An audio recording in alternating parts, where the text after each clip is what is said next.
Former Iron Maiden vocalist Paul Di'Anno has passed away at the age of 66, with his record label releasing a statement breaking the news and paying tribute to him. And now Iron Maiden has released a statement as well, paying tribute to the late Di'Anno. Welcome back to The Logan Show.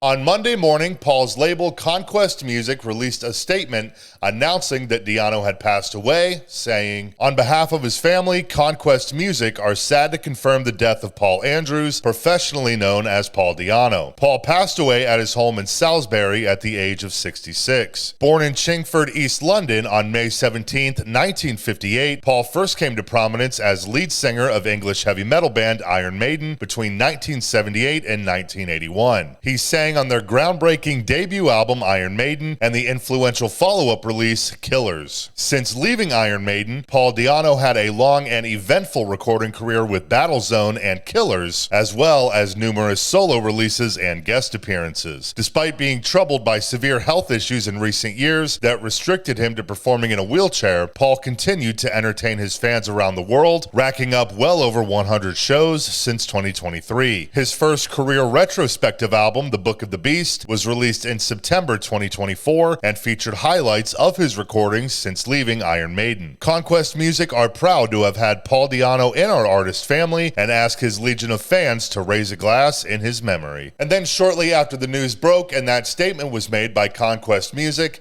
Iron Maiden and Steve Harris both released a statement, with the band saying, "We are all deeply saddened to learn about the passing of Paul Di'Anno earlier today. Paul's contribution to Iron Maiden was immense and helped set us on the path we have been traveling as a band for almost 5 decades. His pioneering presence as a frontman and vocalist, both on stage and on our first 2 albums, will be very fondly remembered not just by us, but by fans around the world." Steve Harris then commented, adding, "It's just so sad he's gone. I was in touch with him only recently as we texted each other about West Ham and their ups and downs. At least he was still gigging until recently. It was something that kept him going to be out there whenever he could. He will be missed by us all. Rest in peace, mate." Iron Maiden as a whole then conclude their statement by saying, "We were very grateful to have had the chance to catch up a couple of years ago and to spend time with him once more. On behalf of the band, Rod and Andy, and the whole Iron Maiden team, we extend our deepest sympathies to Paul's family and close friends. Rest in peace, Paul." Rest in peace to Paul Di'Anno. And you might actually recall just a few months ago, I think it was back in July,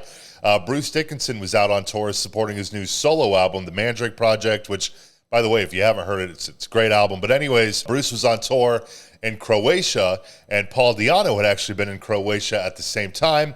He'd been receiving treatment there for a knee surgery that he had a couple of years ago. He was still getting treated for that this past summer.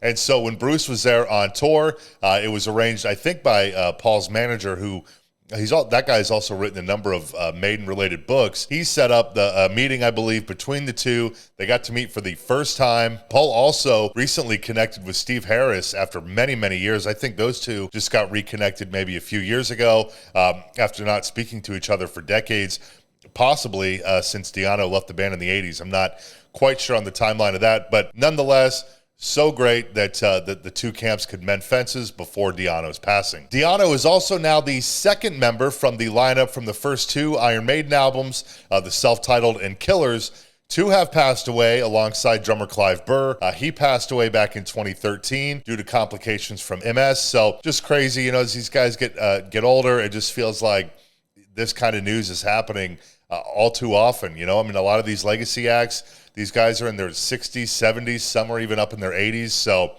just obviously never a good thing to report. I will say, though, up until the very end, Paul Di'Anno was very, very active.